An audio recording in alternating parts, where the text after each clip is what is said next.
Hello. Hello. How are you, Kerri? I'm so good. How are I'm you? Joshua with Coastal Crush.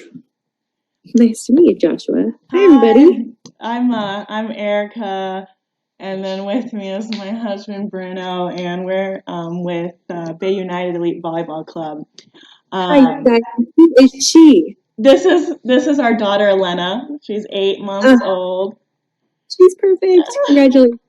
Thank you so much. Thank you.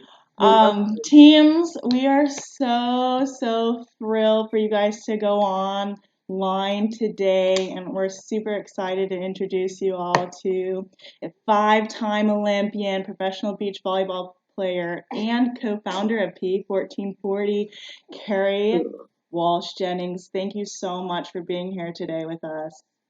Thank you for having me. I'm really excited, you guys. Thank you. These have become a bright spot in my day. And everyone has been so different, and it's been really a beautiful gift to me to connect with our community. So I'm really grateful for your time. Awesome. Well, we think we could do this for us. I know the girls are desperate to get back on the court, and we're yet to kick off our beach season. We're praying they open our beaches up and let us be able to start that. Yeah, well, I might move to Alabama if they do. California, I don't know when that's gonna happen. No text back, maybe not yet. Sorry. Yeah, I just had a call and I was like, we're talking about the importance of having an off season, and because that's like the hardest thing ever is to take time off, right? You're like, oh, we're missing out. Then people could be working harder, but I was just like, who's missing volleyball? Like, raise your hand. Can all of you guys raise your hand? Are you missing it more than you ever have since you started? I am, and I've been playing for 30 years. And so that's the power of an off season. That's the power of taking time off so that you're going to miss something, because we're all going to go back with so much more love and joy and appreciation and hunger. And if you're a hungry athlete, like to me, I want to play with you because it means you're going to go through walls and you're going to work hard and show up with all your heart. And so even though this time is really, really hard, I think it is what it is. We got to accept it and just be determined to make the best use of our time and come out just ready to go. So we have a couple questions for you. I think they said we'll take 3 and Erica could take 3. So if we don't mind, I'll go ahead and get those started so we can get your thoughts on all that and get your... I'll do my best. All right. The first one we have from Coastal Crush is, what is one of the most common mistakes you see from novice beach volleyball players, youth or adults, and how can that be corrected? It's the same novice or not, really, but something that affects younger kids for sure. It's just the tendency to compare yourself to others. That is like the biggest kiss of death, you guys. And I saw Jaslyn go like this, so I wonder if she does that. Jaslyn, do you do that? Raising her.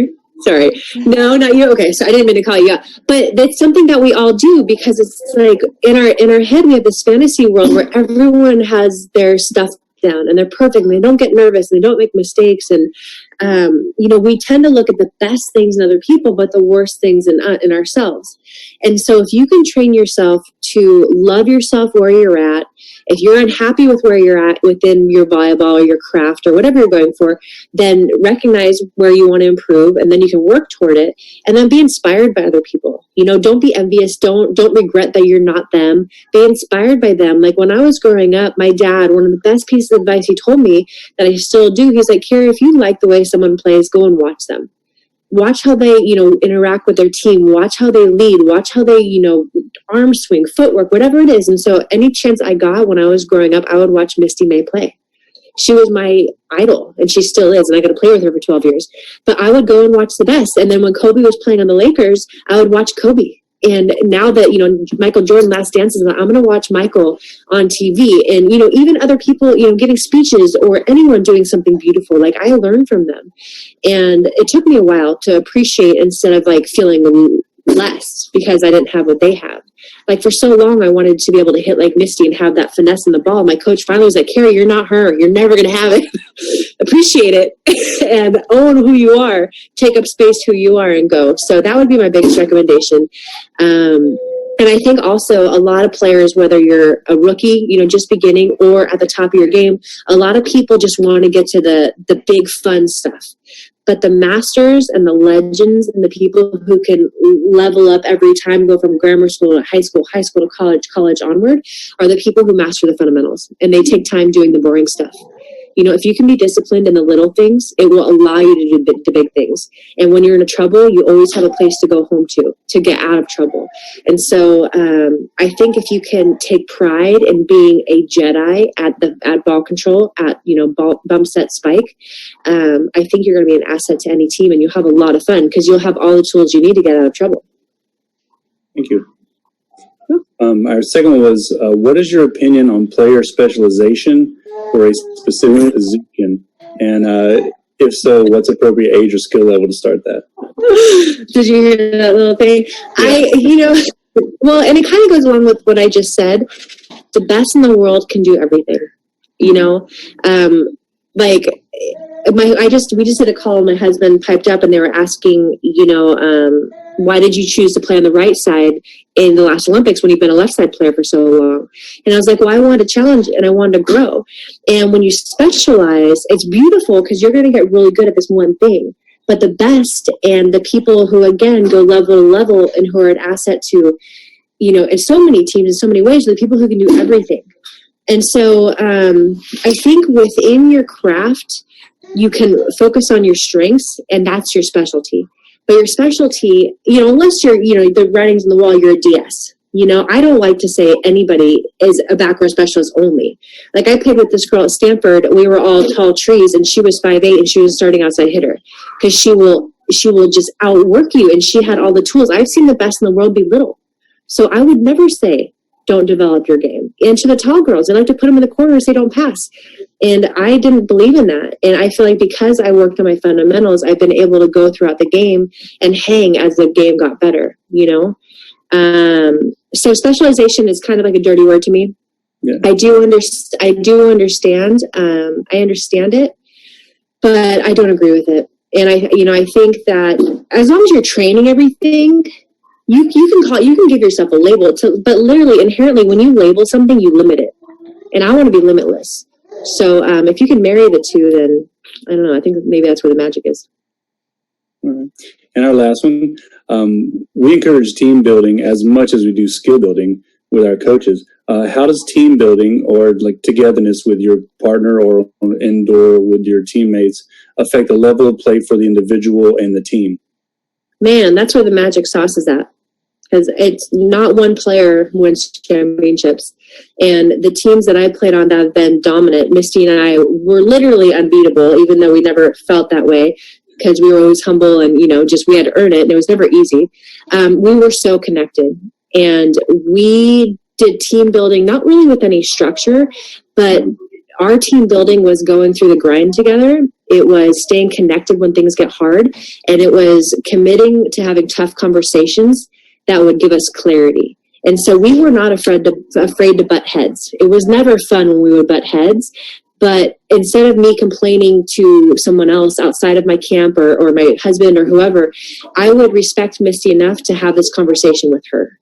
And I can't begin to tell you the amount of trust and depth in a relationship that gave us, and it's a powerful, powerful tool. And something else, I always want to be the best teammate I can be. I want to, take up space, be super accountable, and take the load off my teammate. And that only happens if you have trust within yourself first. Because if you can't trust yourself, you're going to be like shaky, and no one else can trust you either because you're going to be wobbly. So really work on trusting yourself, focusing on your game, your mindset. That's really important. But I was going to say that the best teams in the world, they did a case study in the NBA a couple years ago with the Warriors. And they're like, why is this team winning so much? Obviously, they had a talent, but every team has talent. But the Warriors out-connected, like physically, eye contact, high five, tushy hits, verbal cues. They out-connected other teams by a factor of like 5. And so they were more connected, and they dominated. So the teams that can stay together, that can do that team building when it's easy, then when it's hard, their default's going to be work together. The best piece of marriage counseling I ever got, when things gets hard, don't run apart, run together. It's the same thing for volleyball, in the last Olympics, we lost semifinal match. I had a real tough game. We had a chance to play for bronze. And before the match, my coach, Marcia Sicoli, who coaches for Pepperdine now, he was like, you guys, no matter what is happening, you could be up by 20 points or you could be down by 20. Just stay together. That's all I ask of you. And it was literally, we were getting our butts kicked for the first game and a half. And then April at one point came and she grabbed me and she made me look at her. And like, that was it, you know, because generally, like when we mess up and we're in a funk, we tend to isolate, right? We kind of go internal. We try to problem solve on our own. But if you can like speak to it or just, again, stay connected, talk to yourself positively through a funk. But ultimately, if you can stay connected to your partner, you always have a chance. So team building is beautiful. And I love that you lead with that. And the relationship with the coach is really important. You know, and I've had a lot of coaches say, Kerri, if you leave my beach and you were not uncomfortable for most of the time, I didn't do my job. So I willingly signed, I don't like it a lot, but I have signed up to be uncomfortable a lot. And I've been signed up to be poked and prodded and seemingly judged because I want to be the best in the world. I want to be the best I've ever been. And it's the trust that I have in my coach to take me there that I have to be humble enough to take the criticism because it comes from a beautiful place. And I know that's a lot harder when you're younger, even though I'm pretty terrible at it right now. Thank you. You're welcome. Good questions. Thank you. Our questions kind of, you kind of dabbled into some of our questions, but I'm going to go ahead and call out some of our players who took some time to ask these questions. The first person, if you can unmute your speaker, is Gigi Carlini. What a good name. Oh, well, hi, Kerri. It's really nice to meet you, and you're a big idol of mine. It's so fun to watch you play. And and my first question for you is, in difficult times, what mental tools do you use to keep good goals on your mind? How do you achieve those goals? And how do you, on the court especially, what do you tell yourself to get yourself back on track when you're not playing your best? Gigi, such a good question. And this is something that every athlete in every sport or every human deals with when you get into a funk or when you're going through a tough patch, which happens. Like the tough patches, just so you know, you probably already know, are essential to growth. You know, we don't grow when we're comfortable. And so these challenges and these failings show up when there's work to do. And the gift in it all is that it highlights the work you have to do. So I've worked a lot with a performance psychologist. His name is Mike Gervais. He has a podcast called Finding Mastery for any of you adults out there and kids. It's really high level stuff. And he's talked to a lot of athletes, a lot of coaches, but I've worked with him since 2009. And he's the one who taught me, he's like, Kerri, self-confidence comes from one place. And it doesn't come from your mom loving you, from your coaches thinking you're amazing, from your teammates thinking you're the best. It comes from the way you talk to yourself. And so I've trained myself really, really hard to be my biggest cheerleader, especially when I'm failing, right? Because, you know, piling on is not going to help anything. So in practice, and I'm not great at this, I'm getting better at this, but so in practice and in games, my self-talk is always positive. If I shank a ball, no worries, I got it. Get the next one. Do it again, no worries. Focus on your feet. What do you want here? You know, Kerri, you played this game 90 million years. You got this, you know? So the self-talk is always positive. If I hit a ball and get stuck off my face, I'm like, God, great block. I can't wait to try this next one. You know, anything to pivot to the positive is going to allow you to get out of that funk. If I go, oh my God, everyone just saw that. Like I just took one off the face. I just shanked the ball. It was a big point. That's momentum going in the wrong way. And every thought, every word out of our mouth, even if it, you know, just a thought, it brings us somewhere. And so our job is to focus on the good and to talk ourselves down, right? Which means that I got it. I'm not here to be perfect. I'm here to compete. Just compete in this moment. Because the people who can reset and pivot to the moment are the people who are successful. And that brings me to point number 2. When you're in a funk, generally, it's really easy to like kind of get panicked, right? You're breathing a little faster. We're kind of tensing up and all these things. And so a really simple tool is to just take a really deep breath in through your nose, out through your mouth. And it sounds so fluffy, it sounds lame, you've heard it a million times, but it really works. It's science. So when you can take a nasal breath in through your nose, you're literally telling your brain and your body, I'm safe. I'm not being shot at. I'm not going to die. I'm safe. And that allows your brain to chill out and the anxiety to ease up, which is what we want, because you cannot be in the flow if you're anxiety ridden or tense. So that's another thing. Take a deep breath in through your nose, out through your mouth. Take a couple if you can. And certainly in the in-between times between points, take a breath. It's a beautiful, beautiful thing. Something else that I do before every serve receive, I was trained this from Gervais, and he said, Kerri, if you're feeling anxious, he's like, your brain can't focus on two things at once. So give your brain a task. Make it spell a word. And so I've spelled many words over the years. I've spelled joy. I've spelled pass. I've spelled now. Moving forward and forevermore, I will spell Kobe, Kobe, before every serve receive, because Kobe is a champion. He gives me chills every time I say his name, and he makes me brave. And so when you pick a word to take away the anxiety, make it something that like makes you go, yeah, okay, it's go time. I got this. And Kobe is that for me. I encourage you all to use Kobe if he hits your heart. But that's a really powerful, powerful thing. And I would choose to do that. And the last thing, which Coach already talked about, is just stay connected to your partners. You know, when we're in a pickle, again, we isolate and we try to problem solve by ourselves. But you have this beautiful human, or many of them around you, who are just waiting to support you. And if you have the courage to say, partner, I'm nervous. Partner, step up for me. I'm going to move over and just protect my line. Anything to take the pressure off, it's the gift to your partner. You know, like when your friend asks you to do something, don't you feel so good that you can like service your friend? Like it's such a gift as a teammate to like allow your teammate to step up for you. Every time I've done that with a partner, they have done it and it's brought us closer. Every time they've done it for me, I like get giddy. So those are the tools that I certainly use, and they really do work. But the key is to do it in practice. You got to train it in practice when it's easy. You know, this is Michael Jordan Last Dance thing is so rad. And he said, people never believe when I said I train harder in practice than I do in games.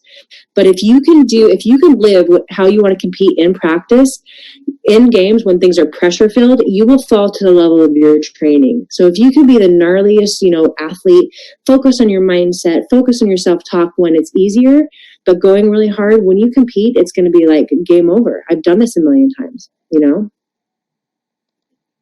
Awesome. Thank you so much.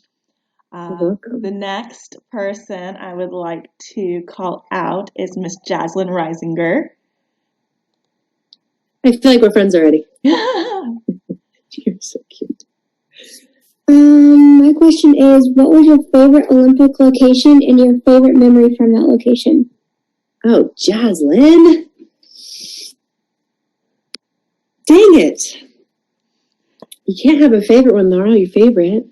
I have a tie so far, Jaslyn, and it's so hard. Okay, Athens, Greece, the home of the original Olympics. We played there and we won our first gold medal there. I mean, can you really beat that? Not really. So that was pretty incredible.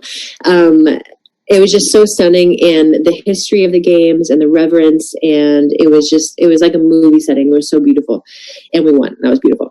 But a tie to that was London, because London, we played on royal grounds.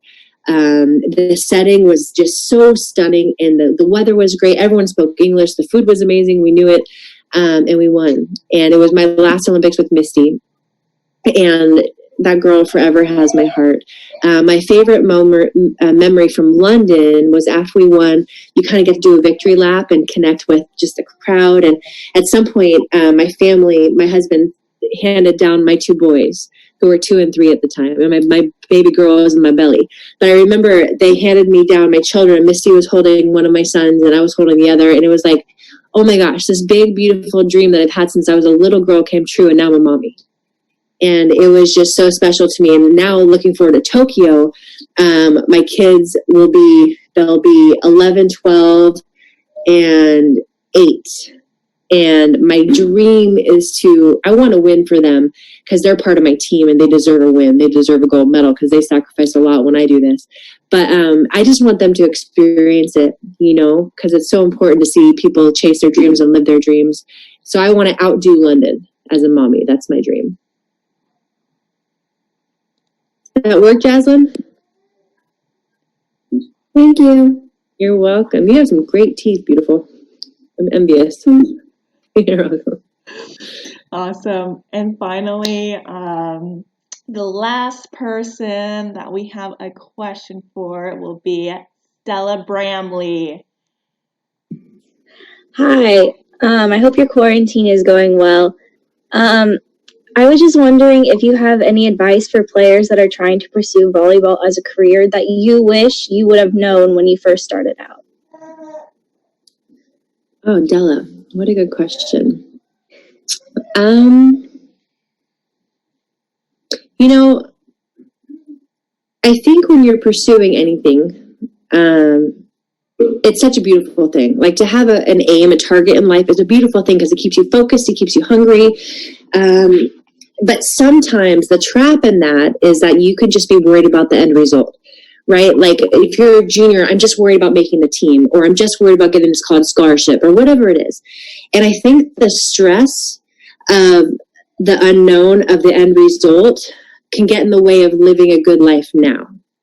And I've certainly fallen victim to this when I was a kid and when now as a woman. You know, I want what I want so bad that I miss out on the life that's happening right now. And so my advice on people chasing big dreams is the more you can live in the now is like, that's where like the success is in life.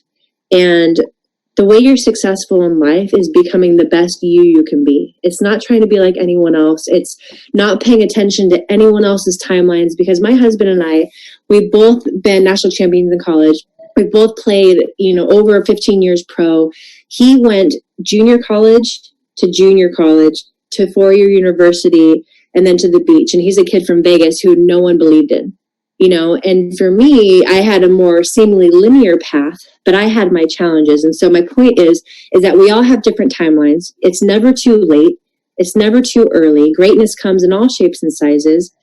And if you want something, just knowing that it's going to be challenging and the challenges are there for a purpose. It's just really important to know that life is going to be hard. But if you know who you are and if you have a purpose behind your suffering, you can handle it. If someone were to tell my 15-year-old self that I would have you're going to have six shoulder surgeries, you're almost going to lose your marriage, you're going to have major fights with your best friends, you're going to leave your family for months at a time, like everything that's required to become great or to chase this dream, everything that I chose, I don't know if I'd sign up for it. But having lived it, I'm like, what a gift. Every heartbreak, it's going to make me cry. Every heartbreak my soul has grown. And I've suffered, and it's like, I will suffer for love. And that's why it's so important to do what's meaningful to you, not anyone else, because if you love it, you guys, it's going to make your life better, even when you're in misery, like even when you're so bummed and heartbroken and so scared, if you truly love it and believe it, then it's kind of like heaven on earth, even when it's dark out, And so that would be my recommendation, because if you can do that, life is a beautiful gift. There's a quote that I really love. It's not the weight you carry, it's the way you carry it. And it's kind of everything. We all have challenges in life. I don't care how old you are. I don't care how easy some people's life seems. Like it's gnarly. And it's like, how are you going to choose this weight? This quarantine, you can either choose it like it's miserable, I'm in jail, this sucks, like life is over, which I know it's so hard. Some people are seniors and they can't go to prom and they can't do all these, like, I understand it's so hard, but it's like, are you going to focus on that? Are you going to have your head up, shoulders high, being like, okay, I see it is what it is. I'm going to make the best of it. Because the other choice is misery. At least the other choice is misery, but I am accountable for how I feel and I'm not a victim. So that's a very long answer, but I believe that. Thank you, sweetie. Thank you. I like those glasses. So we have a few more minutes. I didn't know if... Yeah, shocking, because I'm such a yapper. No, this is awesome. I didn't know if, Joshua, if you guys had any more backup questions that you wanted to ask or talk about. I don't. I think all those are some great questions and fantastic answers. I hope all the girls were listening and ready to share that knowledge and wisdom with all their friends. And I must say, living on the Gulf Coast my entire life, if you decide to leave California, Alabama Gulf Coast or Florida Gulf Coast is perfect for volleyball. Oh, I've been there many times, and I love you guys as part of the world. It's beautiful. Yeah, you guys, I guess to wrap up, thank you for your thoughtful questions. It's really powerful. There's Miss Lena again. Yeah, there's so much opportunity in this sport, and my wish for you guys is that you go as far as you can go and as far as your heart tells you want to go. And if you ever get to a place where you're at a crossroads, or you didn't get what you wanted to get, to me it just means something better is coming. And again, that's kind of, I keep hearing this throughout this quarantine where there's so much unknown. Like our one duty is to focus on what we can control. And we can control our thoughts, we can control our actions, and that's again how we show up. Like those are things that are in our hands that are hugely impactful. But if we focus on things out of our control, we're going to be miserable and it's going to drive us crazy. So I really encourage everyone to focus on what we can control. Yeah, and on the court and off the court, and something I would love to, if you guys don't mind, share with you, because it's really meaningful. We're in day 2 of our virtual training program for 1440, and everything that we talked about today, kind of body, mind, spirit, what it takes to become a master at your craft. We're giving a 4-week training course to athletes of all ages, men, women, boys, girls, wherever you are, indoor, beach, and it's incredible. We're on day 2, and you get 4 weeks of volleyball training curated by Stein Metzger, who's a coach at UCLA beach volleyball, and his cast of Brazilian coaches who are all incredible. And then you get 2 days a week of strength training by my trainer over 20 years, and it's rad. He'll give you a great foundation of strength and dynamic movement. And then we also give you mindfulness training, and it's very, very powerful stuff. And I know we all want to be great. We all want to be high flyers and really dynamic. But you guys, the best of the best merge whatever dynamic skills they have, but their priority largely is on the fundamentals. And so I just really encourage you guys to become masters of the fundamentals and do the ABCs, because especially when you're young, if you can build a solid foundation and be able to do every skill and have great ball control, you're going to be an asset and desirable to every coach and every teammate moving forward. And that's something you can control. A lot of people just want to do box jumps and plyos, and they want to hit straight down. And I understand that. I like to look impressive too, but I will pick 9-10 times out of 10 the girl who has ninja ball control and who can't jump that good and who has a good attitude, rather than the crazy athlete. And God bless crazy athletes. Like I'm envious a bit, but I wish every crazy athlete would train the fundamentals. And I wish every girl who isn't as dynamic know that she has greatness within her. It just looks different.